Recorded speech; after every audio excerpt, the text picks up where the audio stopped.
Let's solve find subtree sizes after changes.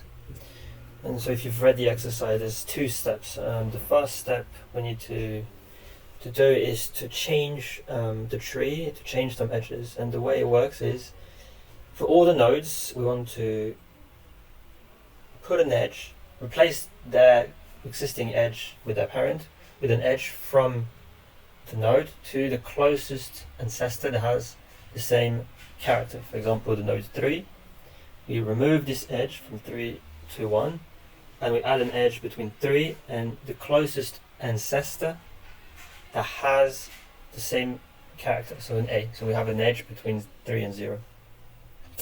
4 is already linked to its closest ancestor, so we don't change anything. And 5 does not have any ancestor that has a C, right? So we don't change anything either. And in the second example, we do the same, right? We will need to link 4 to 0 and 2 to 1. So let's do that first. So the first thing we'll do is we'll create a list called new parent, which is a copy of the original list. And in this list, we'll update the parents of every node as we go through that first step, right? Because something I haven't mentioned, we're doing everything simultaneously, right? It means this A is linked to this A at the same time as maybe another A here, right, would be linked to this A, right? Everything's done at the same time, right? We don't change the graph and recompute the closest ancestor, etc., etc. So what we can do is we can make an adjacency set for our graph. So it'll be a list of sets of integers. Initially it's empty sets. So that means graph I is a hash set containing all the children of I. So n is not defined, but we can just define it here. N will be an int. It's the length of the string of a parent, same. And it's an equal sign. And so we'll just fill our adjacency set graph. So there's an edge. We'll say there's an edge from the parent to the child, right? We don't want an edge from the child to the parent, right? We'll only want to go downwards in the tree. That's how we'll represent our graph. So we'll do this, right? From the parent to all the children. And we have to start at 1, right? Because the root doesn't have any parent. So the root will be -1. And we don't want to create an edge between graph -1 and 2, right? If you want, we can just print the graph just for you to have an idea of what it looks like.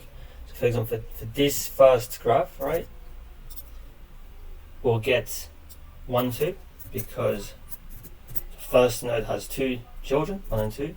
3, 4, 5, because the first node has 3 children, and then empty sets everywhere because 3 doesn't have any children, 4 doesn't have any children, 5 doesn't have any children, and 2 doesn't have any children.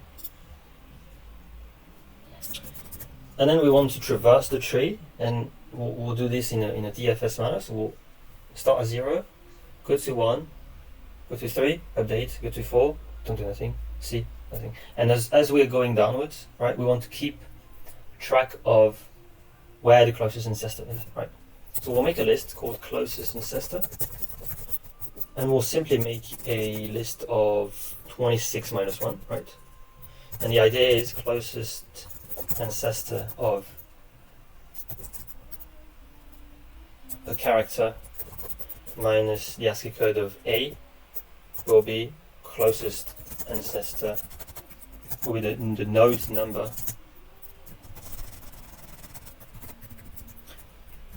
of the closest ancestor that shares the same character, right? So the reason we do this is because if we just ask for the encoded number of the string, we'll get like 97 or something, so we have to shift it back so that our array of size 26 works, right? And so for example, if closest ancestor of B minus A, so will be at the second place in our array, so the first index. If it's 4, it means the closest we have so far is 4, right? And this is why we need DFS, right? Because we go down, and so we can update the closest ancestor, and then we go back up, and then we de-update, right? It'll be clearer when we do DFS. So the first DFS will be DFS. We'll call it DFS change, right?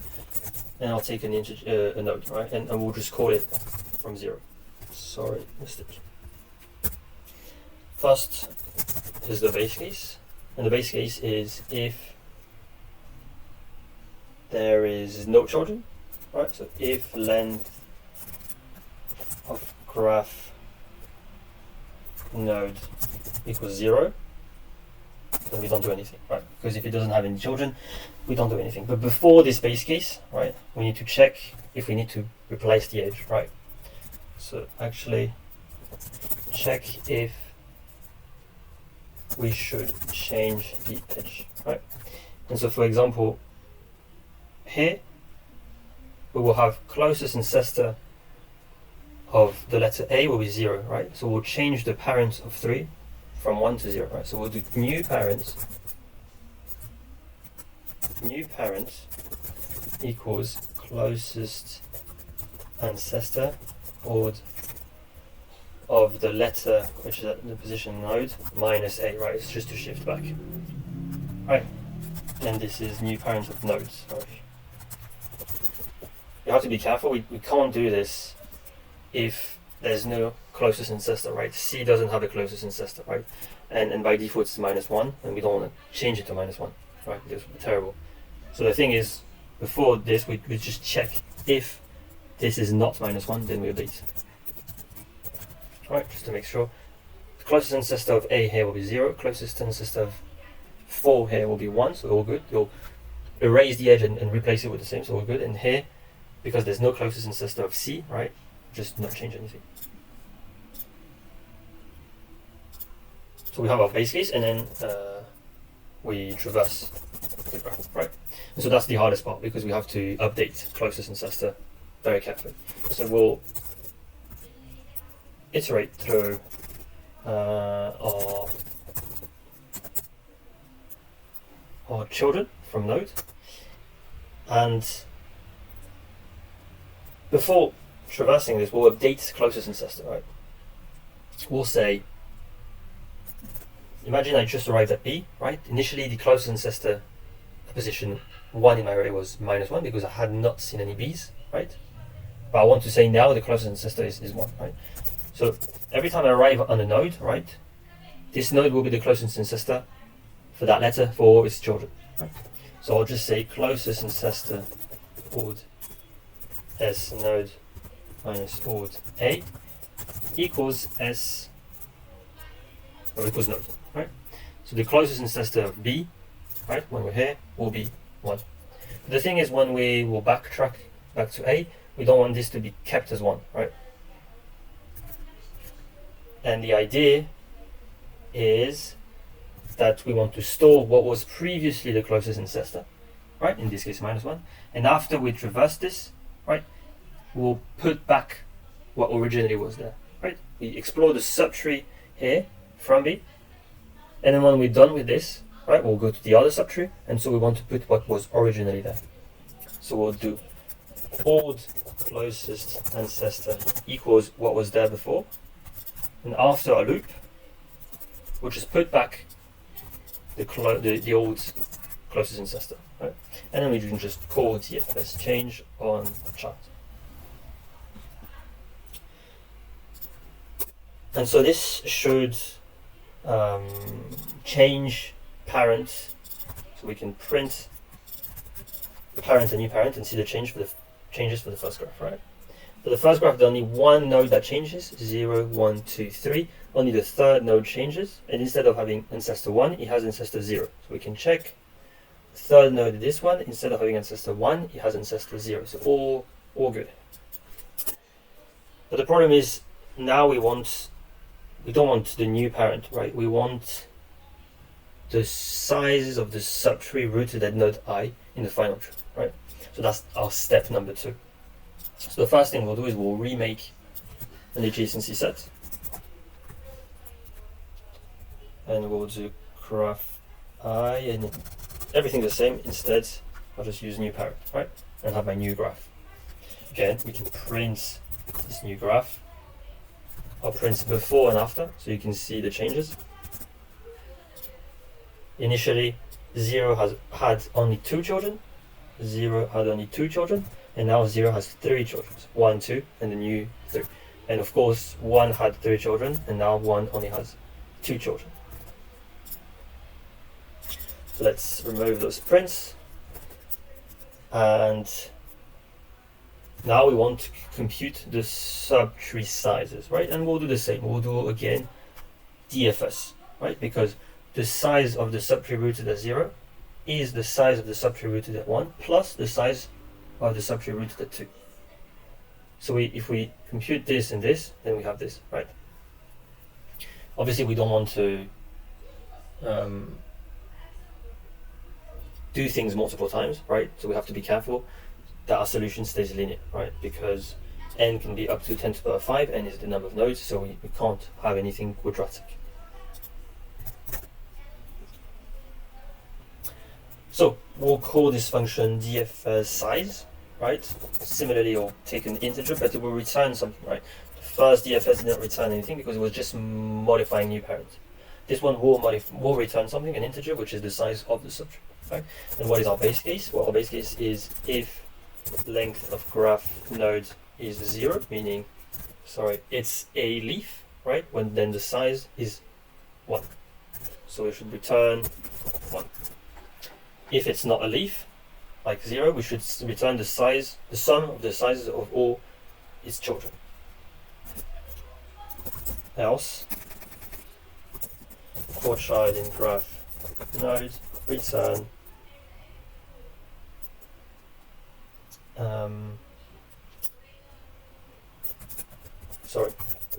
compute the sum is 0, sum plus equal DFS size of the child, and then we return the sum.